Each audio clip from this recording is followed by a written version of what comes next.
Actually আমি admission কৰিব গৈছিলোঁ এই কৰিমগঞ্জত বৰাক ভেলী ইঞ্জিনিয়াৰিং কলেজত।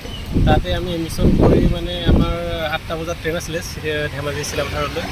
তো তাৰপাছত মানে ৰাতি 8টা বজাত আছিলে ট্ৰেইনটো। সেই আগতে মানে আমি এনেই ল'ৰাটোক লৈ চিৰিয়াখানা চাব গৈছিলোঁ। তাতে আমি লকাৰত এই ডকুমেণ্টবিলাক বেগত থৈ লকাৰত থ'ব দিলে আমাক। আচলতে আমি নিব খুজিছিলোঁ, কিন্তু তাৰ কৰ্তৃপক্ষই মানে লকাৰত থ'ব দিলে। চ' সেইমতে আমি লকাৰত থ'লোঁ। চ' লকাৰত থোৱাৰ পাছত আমি যেতিয়া ঘূৰি আহিছোঁ, লকাৰত মানে বস্তু সামগ্ৰীবিলাক হেৰাই গৈছে মুঠতে।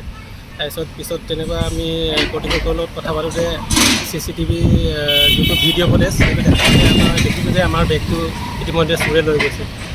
চ' সেইবাবে সেইটো ঘটনা আৰু যাতে নহওক, আৰু কৰ্তৃপক্ষও অকণমান ভালকৈ চাব লাগে সেইবিলাক বস্তু। মানে ৰিক্সত যি নেকি থৈছে মানে লকাৰত, চ' লকাৰ সেইটো বাবেই দিয়ে।